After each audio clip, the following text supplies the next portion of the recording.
This is the tensioner on a Morse super dial, straight stitch only machine, and look at all that crap that was in there.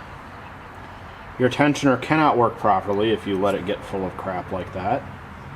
So once we remove all that and make sure that all the pieces are clean,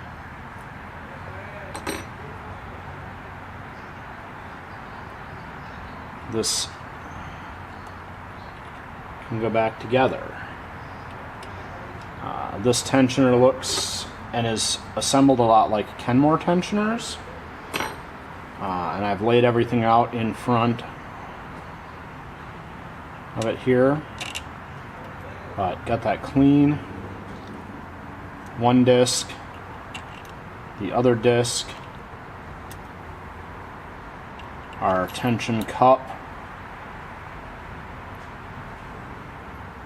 the spring, and then our nut here. It's a star nut stamped out. There's a washer that goes on the post after that. That washer sits against the threads, doesn't slide all the way down, so it provides backing for the dial. And I'm setting this so it's, with my foot down, I'm setting this so it's just sort of barely beginning to tighten. And we'll put our dial on for 0. And then there's this crimped washer that fits in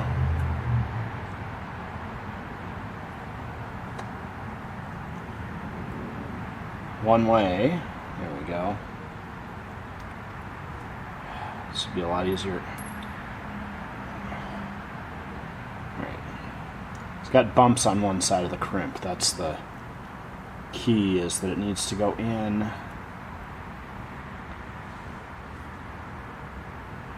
and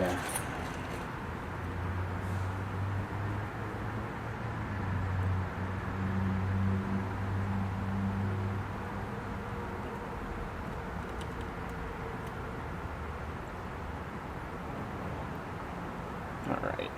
I'm gonna have to lay this machine on its back so I can really put that down.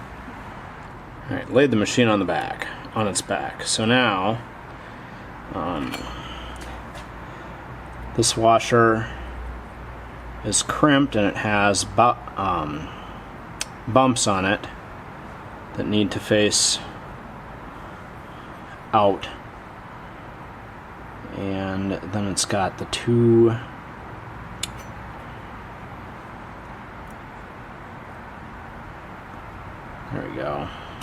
two tabs on the inside to fit the notches in the post.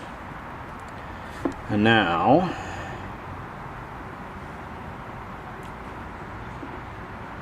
the scale dial.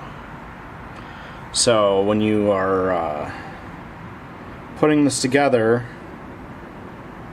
it gets assembled, and then this scale dial is what has the stop on the back of it for the motion of the for turning the tensioner in. So if we loosen that screw, we can move the marker, that marker dot, and that will change where the scale for the tensioner rides.